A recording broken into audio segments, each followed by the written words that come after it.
अस्सलाम वालेकुम नाज़रीन, सोहराब बरकत आपसे मुखातिब है। सदीक जान साहब मेरे साथ खड़े हैं। सदीक जान साहब अस्सलाम वालेकुम। वालेकुम अस्सलाम। आप एहतजाज में अभी शरीक हैं और आपने डीपी भी अपनी चेंज की है। ख़ास तौर पर अर्शी शरीफ साहब के साथ आपका एक तनाज़ा था, लेकिन आपने ख़त्म कर दिया। आप कैसे हालात हैं बतौर जर्नलिस्ट इस वक्त? बहुत अफसोसनाक सूरत हाल है और इस वक्त हम जहाँ पर खड़े हैं प्रेस क्लब के बाहर, और ये क्रेडिट मेरे ख्याल शिफा यूसुफ़ज़ई साहिबा को और अवैस साहब को जाता है कि उन्होंने आज जर्नलिस्ट कम्युनिटी को जो है वो इकट्ठा किया यहाँ पर। अर्शी शरीफ साहब, इमरान रियाज साहब, समीम रहीम साहब और साबिर शाकिर साहब के हक़ में। देखें, इस प्रेस क्लब के बाहर जहाँ पर हम खड़े हैं यहाँ पर एक तकरीर हुई थी। अगर आपने ये कहते हैं कि अरशद शरीफ गद्दार है, इमरान रियाज खान गद्दार है, साबिर शाकिर गद्दार है, समीम रहीम गद्दार है, मैंने इनके तमाम ट्वीट्स देखे हैं, मैंने इनके तमाम प्रोग्राम देखे हैं, मुझे इनके प्रोग्राम्स में, इनके ट्वीट्स में कहीं एक भी जगह मैंने नहीं देखा इन्होंने पाकिस्तान की फ़ौज को बुज़दिल कहा हो, इन्होंने पाकिस्तान की फ़ौज को बेगैरत कहा हो, इन्होंने पाकिस्तान की फ़ौज पर इल्ज़ामात लगाए हों।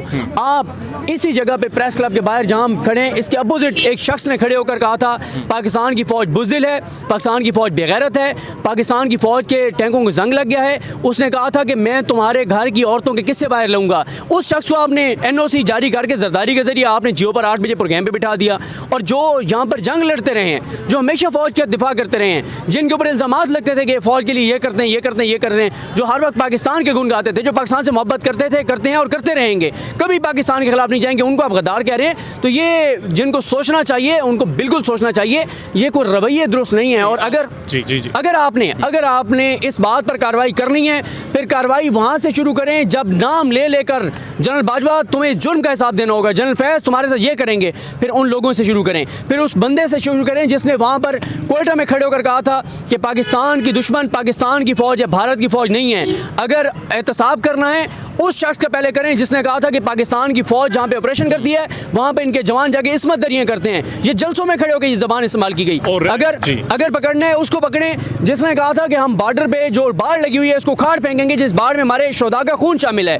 पकड़ना है उस शख्स को पकड़ें जो कहते थे कि पाकिस्तान की फ़ौज नोच कर खा गई है, लोगों की हड्डियों से गोश्त भी नोच कर खा गई है, जो पाकिस्तान के खिलाफ साजिशें करते थे, जो डॉन लीक्स करते थे, जो यहाँ से भारत को पैगाम भेजते थे कि हम तो आपके दोस्त हैं, हम तो दहशतगर्दों का हाथमा चाहते हैं। लेकिन पाकिस्तान की फ़ौज बड़ी गलत है, ISI बड़ी गलत है, ये दहशतगर्दों को पाल के रखती है, ये अपने ये जो है ना इस तरह के बंदे तैयार करके रखती है।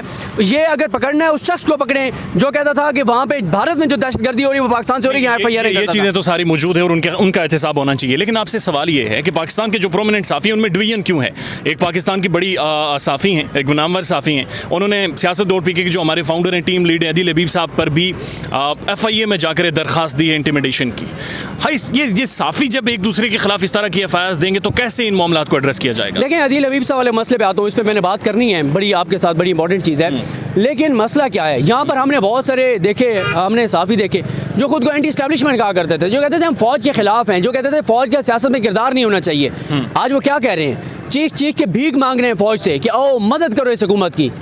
आईन इजाज़त देता है इस तरह से फ़ौज नहीं इजाज़त है, ठीक है, गवर्नमेंट भी मदद मांग रही है, ठीक है। हाँ। एक होता है कि लॉ एंड ऑर्डर के लिए आप उनको बुलाते हैं, वो भी आप गलत कर रहे हैं। हाँ। कि आप जो है वो आज आप चाहते हैं कि यहाँ पे आप फ़ौज और आवाम को हमने सामने लाएं। और दूसरी बात मैं आपको एक और चीज़ बताऊँ कि पॉलिटिकल इमरान खान ने अपने दौर में क्या किया, इमरान खान ने इनको फैसिलिटेट किया, आए इनको यहाँ तक मौलाना फजल रहमान साहब के लोग आए, वॉशरूम तक बना के दी हमजा शफकात साहब ने।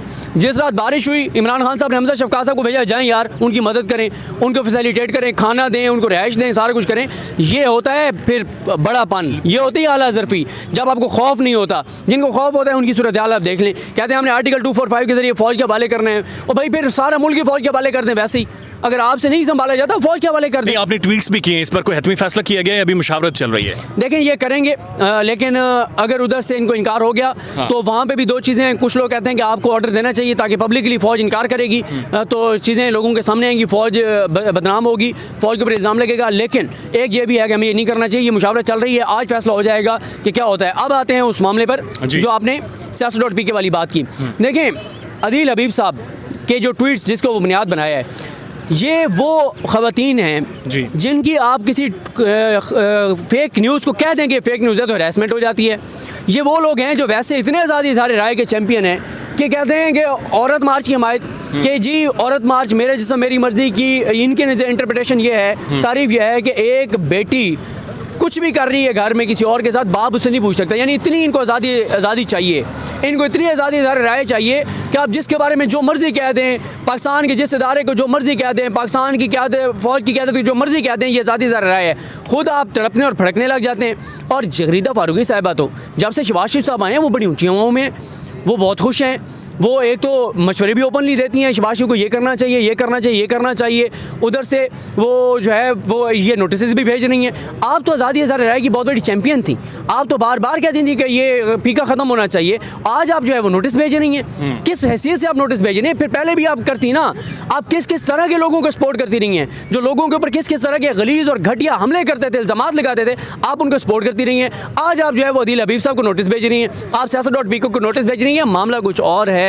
अदील हबीब साहब की ज़बान, अदील हबीब साहब का प्लेटफॉर्म कोई और बंद करवाना चाहता है, और वो कोई और कौन है? ये कौन है नामालूम, जो रियासत के अंदर नामालूम है और जिसका हम सब नाम नहीं ले सकते? नहीं, बात यह है कि ये तो मालूम है ना कि जगरीदा फारूकी साहिबा भेजनी है नोटिस, और उनकी किसके साथ कुर्बत है, किसके साथ उनकी अकीदत है, किसको वो सपोर्ट करती हैं। तो ये कोई ढकी छुपी बात ही नहीं है। गवर्नमेंट बंद करवाना चाह रही है? डेफिनेटली गवर्नमेंट बंद नहीं भी करवाना चाह रही, तो ये शाह से ज़्यादा शाह की वफादारी कर रही है। उन्हें कह रहे हैं देखें मैंने अदील हबीब को नोटिस भेज दिया है। लेकिन मैं आपको एक बात बताऊँ, अदील हबीब साहब को भी मैं जानता हूँ, siyaset.pk को भी, मैं siyaset.pk को सल्यूट करता हूँ।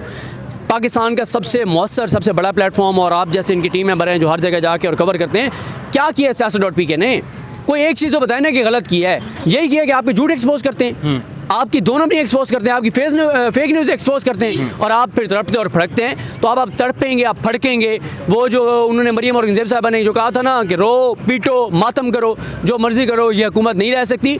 भीख मांग रहे हो तुम लोग फ़ौज से कि आओ और जो है इस हुकूमत को बचाओ, लेकिन अब नहीं बचेगी। ये अब मुश्किल, जी का जाना ठहर गया है, और ये कंपनी जो है वो नहीं चल सकती।